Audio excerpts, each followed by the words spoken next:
Hello and welcome down onto the tech desk, and in today's video we're going to be looking at this. So this is a mobile gaming controller for the iPhone from LeadJoy. Now I've done one of these before. This is a Bluetooth one. This one is not Bluetooth, this is a plug-in, so I'll talk about that later on. And this is probably resembles the Backbone more than anything. The Backbone being probably the most famous one you can get.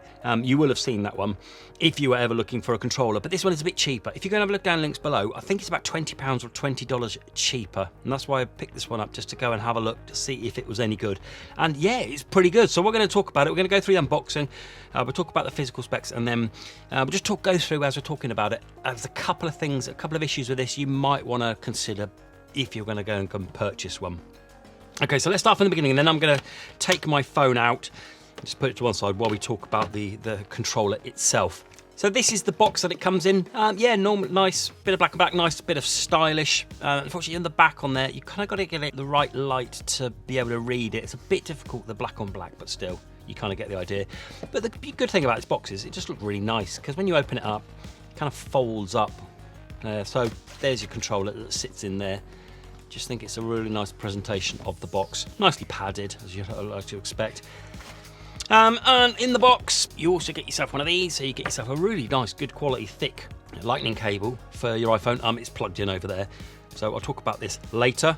And then you also get another hard to read, black on black, kind of like installation of how to install it. Yeah, okay.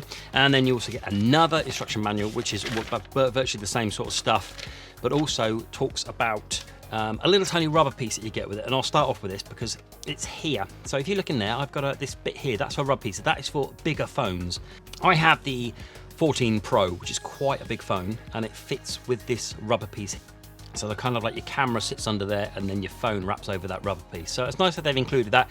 If you don't need that, you can just take it off, but I'm not going to take it off now because it's stuck on there properly, okay, because it fits with my phone, obviously. So that's a nice little touch. So if we talk about the buttons, then we go over here, we've got a thumbstick and a D-pad, screenshot and like a menu button. And then we have like another options button with a home button, Y, X, B, and A in that configuration. And then another thumbstick there. And then we have L1, L2, R1 and R2 there, which again I will talk about, and we'll do a little test because I've got an app on the phone we can do a little test with them. So let's talk about the thumbsticks then. They feel very, very similar to like Nintendo Joy-Con thumbsticks. There's hardly any travel in them, if you can see that.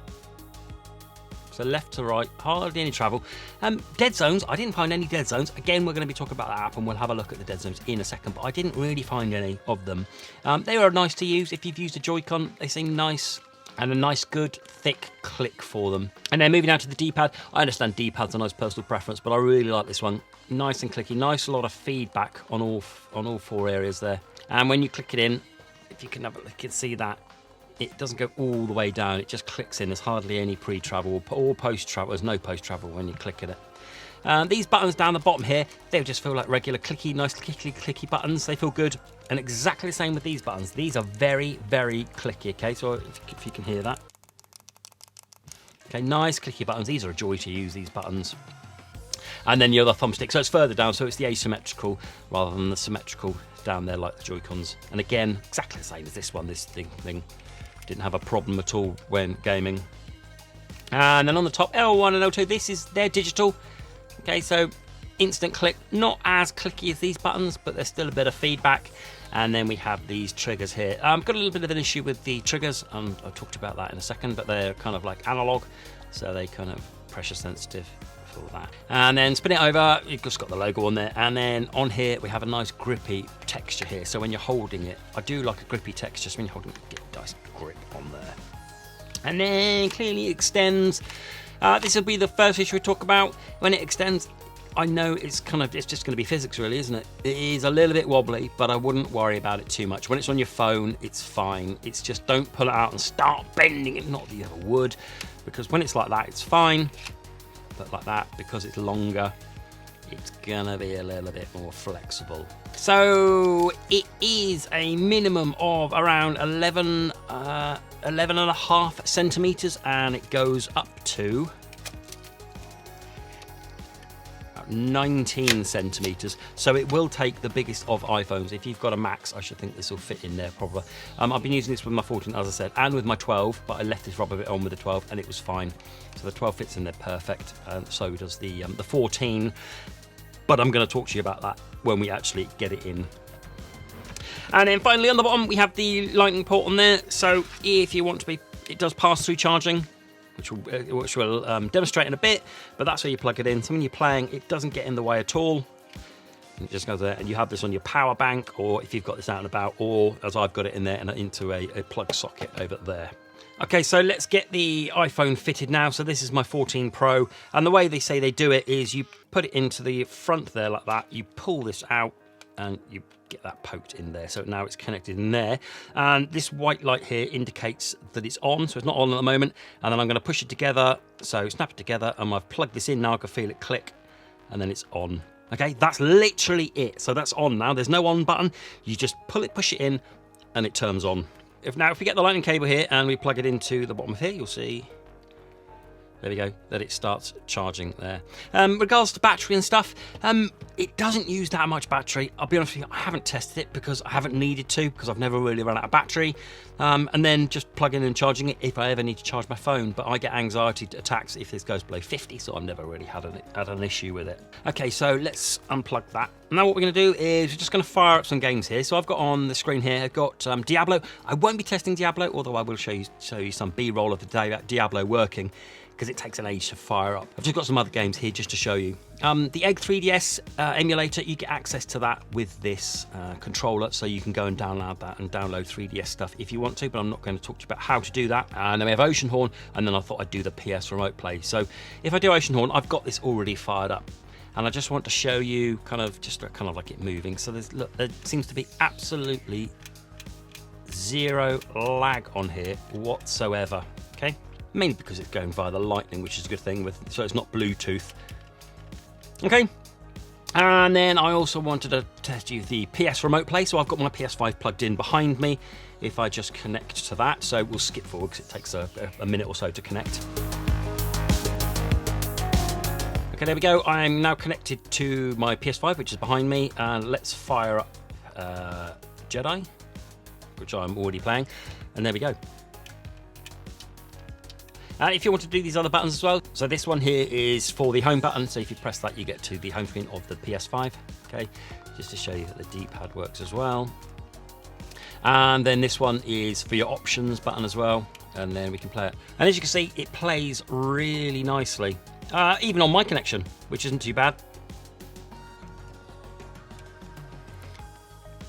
So there's a quick look at a game from Apple Arcade and a game on PS Remote Play that I've tested. And the rule of thumb is, if the game works with a controller, it will work with this, okay? Because this is MFI, so made for iPhone.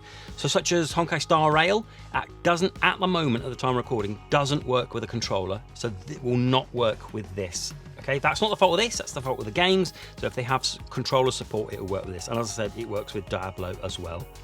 There's also something else I wanted to show you. So when you get this, you get a QR code for the manual that gets you to download an app, which is this VLead app. And then when you go into it, it gives you kind of options to connect to these things. I don't have those, so I'm not sure why it's connecting it, but it's for the gamepad test, I think. Okay, so you just flick onto the gamepad test, and there we go. We can see it. We can start doing some testing. Okay, so if I just show you this here, so at the end, clicking at the end now, there we go. So no dead zones whatsoever. And no sticking around there. Let's do the left, let's do the right one, sorry. Again, at the end now, and now, okay. And now we can do the D-pads.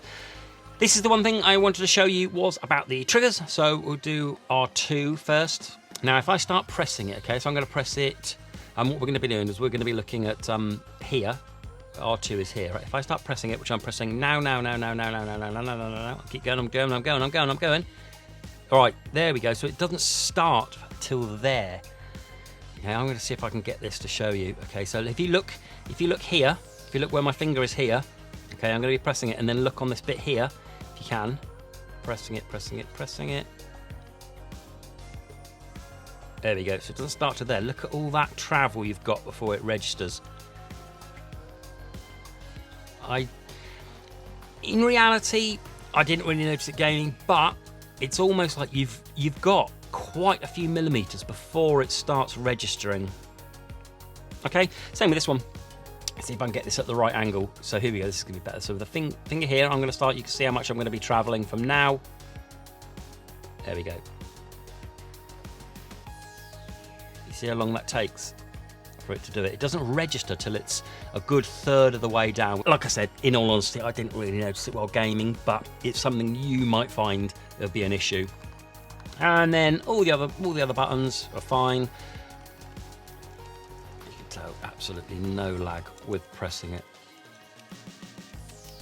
And obviously, because we're using the lightning cable rather than Bluetooth, you're not going to have to charge this up, so it runs as indefinitely as long as you've got power on your phone. So there we go. Now let's look at the LeadJoy M1B mobile gaming controller for the iPhone. A decent competitor to the Backbone, I'd say. A lot to like about this. Like I said, a couple of issues. The biggest one probably being this one with the dead zones on the triggers. But in reality, didn't have a problem. Okay, so let me know then. Let me know what your thoughts on this. I'm really enjoying this. I prefer this to a Bluetooth one simply because it charges up on the phone. I don't need to keep it charged, and I can charge my phone up whilst playing it as well. But let me know your thoughts down in the comments below. Anything else, let me know. And until the next video, bye-bye.